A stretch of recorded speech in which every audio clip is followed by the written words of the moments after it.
थागौ election खाथियाव सोरबा इउपिपिएलनि मानसि बा सोरबा बिजेपिनि मानसि बा सोरबा इउडिएफनि मानसि बा सोरबा कंग्रेसनि मानसिफ्रा जोंखौ नस्थ' खालामनो थाखाय बिपिएफ हान्जाखौ फेजेननो थाखाय जाहा खोथा बुंलाबायनो हागौ बेखौ बिसास खालामनो नाङा बे खोथाफोरखौ बिसास खालाम जोङो बिपिएफआ रावजोंबो लोगो गैया रावजोंबो बन्दुक माने मित्रता खालामा बा एलायन्स खालामा बिपिएफआ हारसिंनो गेलेगोन स्पर्ट्सआव दा बेखौ जोंना दलाव डिसिसन जाखाबाय जोंखौ नस्थ' खालामनो थाखाय मालाबा इउडिएफजों सिङाव बुजाबुजि दं बे बिपिएफआ थगायदोंसो बिदि होनलाबायनो हागौ बा कंग्रेसजों बुजाबुजि दं होननानै बुंलाबायनो हागौ बा बिजेपिजों सिङाव बुजाबुजि दं होननानै बुंलाबायनो हागौ बेफोर खोथाखौ रावबो बिसास खालाम जोंना दल हिसाबै जोङो हारसिंनो बिपिएफआ गेलेगोन होननानै डिसिसन लाखानाय दाबो सोलायाखै बेबायदिनो दं आरो जों सोलायनाय नङा नस्थ' खालामनायनि फलाफलखौ फिथाइखौ मोनजानो जोंहा मोजां मुस्लिमबाबो मोनजागोन बेंगलिबाबो मोनजागोन गासिबो मोनजाजोबगोन खस्थ' खालामनायनि फिथाइखौ बयबो मोनजानो जोंहा मोजां ओरैनो फैयाखै दिनै मुस्लिमफ्रा बिनि फिथाइखौ नों मोनजाथारनांगोन नोंसोर एथ' खस्थ' खालामनानै बिपिएफखौ देरहाहोबाय देरहाहोखांनायनि सरकार दानायनि उनाव बिनि फिथाइखौ नोंसोर मोनजाथारनांगौब्ला मोनजायाबाथाय नेक्स्टआव जों बन्द' खालाम नंगौना नङा जोङो जुदि नोंसोरनिफ्राय भट लाखांनानै देरहाखांनानै जोङो रायजोफोरनो जुदि जेबो होआबा नेक्स्टआव गैला बे बिपिएफआ जोब्बाय दा इउपिपिएलआ बेबायदि जागोन देरहाहोबा एक्ट'रा रावखौबो सिनायला बिसोर रावखौबो सिनायला गावसोरखौ एथ' खस्थ' खालामनानै देरहाहोनानै भट होनानै सरकार दाहोबाय रावखौबो सिनायाखै मुस्लिमखौबो सिनाया राजबंसिखौबो सिनाया सोरबा बरखाखौबो सिनाया सोरबा राजबंसिखौबो सिनाया सोरबा बरखौबो सिनाया बिसोरना गावखौल' सिनायो नंगौ नामा बेवहायथ' बेबायदि आरो दिनै जोंहा सरकारा गैया थेवबाबो बिपिएफआवसो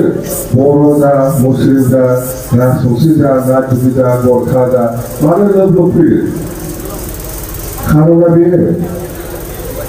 जे सिगांनि बिपिएफआनो साबसिनमोन होननानै बुङाखैबा मानसिफ्रा सिगांनि बिपिएफआनो साबसिनमोन बिसोरजों जाया बिसोरजों थाफानानै लाब जानायबा गावसोरखौबो सिनायो रावखौबो नाया बिदि नायनायाबा जों मानसिफ्रा जोंनि बिपिएफआवथ' दा आवगायाव 50-50मोन ओमफ्राय दा एसे बारायगोन आरो माने बयबो आसा दङ दा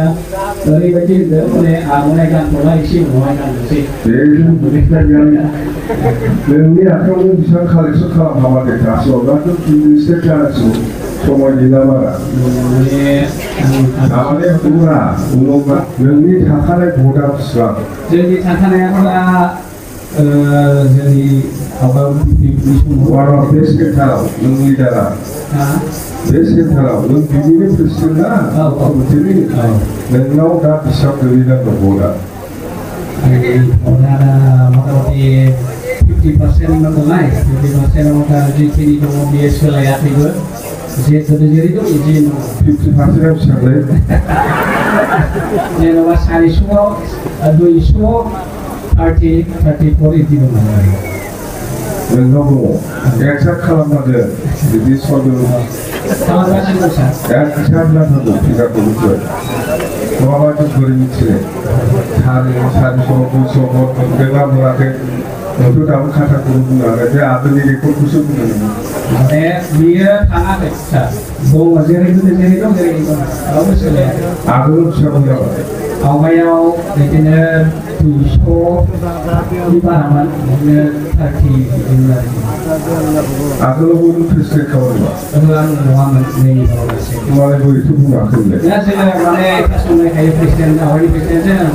आं मथा-मथि बेवहाय लिडिं खालामनो थाखाय आवगायनि प्रेसिडेन्ट मोजां जायाखै नोंना एक्सार्ट नङा एसे खामानि मावबावनांगोन जिखिनि हायो नङा दायथ' लाबाय नोङो गायखेर लाबाय गायखेर खाथा जाथारनांगोन मिथिबाय हिसाबा बेखौ लानानै था बिनिफ्रायल' दाखासै बिनिफ्राय थाबनो नांबा फैदेरबाय खिन्थु नोंनि आखायाव बेसेबां दं बेखौ नों एक्सट्रा फिगारखौ होथारनांगोन दोनो उनाव फैदेरनाया बे आलादा खोथा फैयोबा फैबाय खिन्थु नोंनि आखायाव बेसेबां दं दा बेखौ नांथारगौ खाथा होथारनांगोन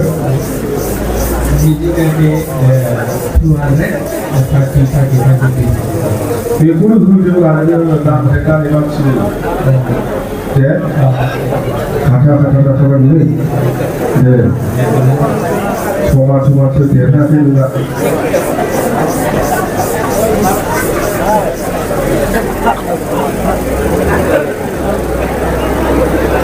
बालाजार एलपि स्कुल गेटेनि बालाजार एलपि स्कुल एसे कमिटियाव सासे नङा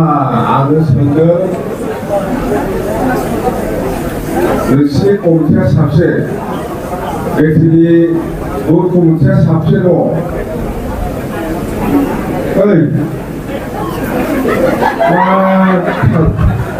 प्रेसिडेन्टआ सोर प्रेसिडेन्ट सेक्रेटारिया सेक्रेटारि प्रेसिडेन्ट आं सोंदों गेटेनि बुथ कमिटिनि प्रेसिडेन्ट सेक्रेटारिखौ मोनसे जाखाबाय बे बाथ्रा साबसिन दंबावो जोंथ' 20-25 जन जानांगौ नांदों टटेल 42 दं बे बाथ्राखौ लानानै 42 बेहायथ' फोजोबखायाखै खयजन फैगोन नोंनि बुथ सेन्टारनिफ्राय खयजन एटेन्ड जागोन बेहाय मिथिगौ साबा सयजनसो दं साबा सयजन गथ'फ्रा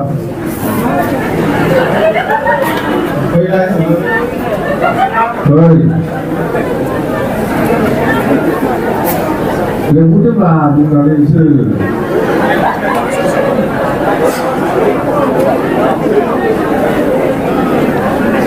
बे कमिटिनि मानसिफ्रा लेंहर फैफानो साबा नङाबा सयजन होनना बुंदों मेम्बार नायनायगोन मेम्बार नङा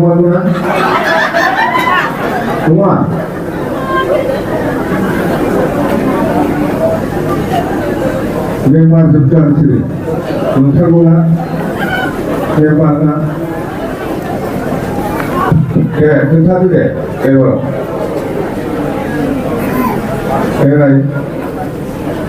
नोंसोर भट सेन्टाराव बेसे बुरजा दङ मेम्बार जानानै मिथियाबा बोरै जानो मेम्बारफोरखौ खोन्थानांगोनब्ला नोंसोरो बेलासियाव सानफ्रामबो खेबसे जिरायनांगौ दैलि खेबसे जिराय मिथिबाय नोंसोरो 20-25 जन बे कमिटियाव गैया होनबा गेटेनि बालाजार बुथ कमिटि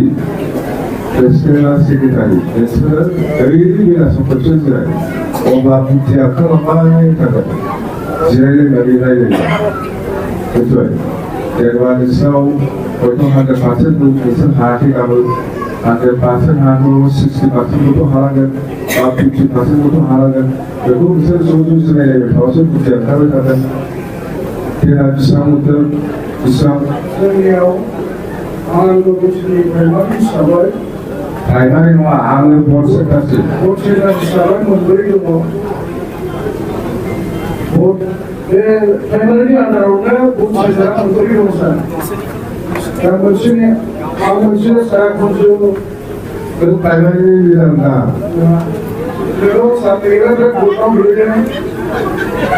प्राइमारि खोथा नांगौ आरो भट सेन्टारनि खोथा आंनि बुंनायावहाय गासैजों 890 जन आंनि भट कमिटिनि बै बिसोरनो औ जोंहा बिगिनि बालाजार हिसाबै टटेला 297 जन भटआ 297 दङ औ बिनि गेजेराव जोङो जों मोनफ्रोमबो भटआव जों मोनफ्रोमबो सेन्टाराव जोङो आगामि बोसोरनि फाइनाल हिसाबै जोङो जेनबोआखै दाबो खोथा दाबो जोङो बिजनि भारतारि हिसाबै जों थांनाय बारखौ जोङो मोजां बिजाबखौ आरो दाबो जोङो मोजां बिजाबखौ मोनो बिदि मोजां जानाय मा 297 ना 297 आवबो बेसेबां भट मोनगासिनो दं जोङो 297 आव जोङो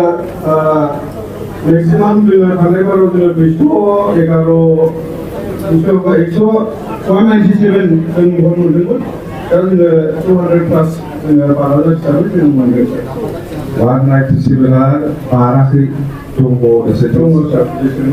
एसे समाव बाराखै बेयाव क्लाससो जाबावगोन जोङो सिङाव जों खामानि मावनानै माखासे फैनो खोथा होबाय थादों जों बिसोरखौ रायज्लायनायनि गेजेरजों लाबोनो एग्जाम होदे मोजां फिसाखौ एग्जाम हो नाम उइकेट उमुक नाथाय उमुक बसुमतारी उमुक दैमालु होननानै एक्जाक्ट माबाखौ अब्ला रिजाल्टआबो बहुत दिनावनो मोनगोन जोङो दा बिसोरो जेब्ला इलेक्सना जाखांनानै जेब्ला ब्लकफ्रा खबर लायो अब्ला बिसोरो आन्दाजैनो जोंहा देरहाखानाय नङा जेब्ला काउन्टि जायो होनबा जेनबाय ओंखायनो नोङो सोर भट होलांदों उइथ नेम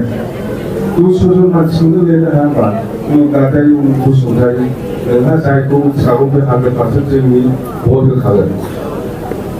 नोंनि माबायाव दंखाजोबना सोर होगोन सोर होआ बे होग्राफोरखौ लिस्ट खालामदोंबा दा खामानि मावनो उसुबिदा जायो मिथिबाय जायफोर होगोन बेखौ एक्जाक्ट मानसिनि नामखौ लिरना लादों दे मिथिबाय बिदि खालामथार होनबा नोंसोर सिन्था खालामनाङा जोंनिया जोंनि सेन्टाराव जों देरहाबाय होननानै आरामसे दरनानै खालामसै नङाबा आन्दाजावनो बुंबाय थायोबाबो जागोन दाथ' थिगानानै थाखोआ ओरै मिथिनो जेनफेरना देरहागोन दे मावहैदो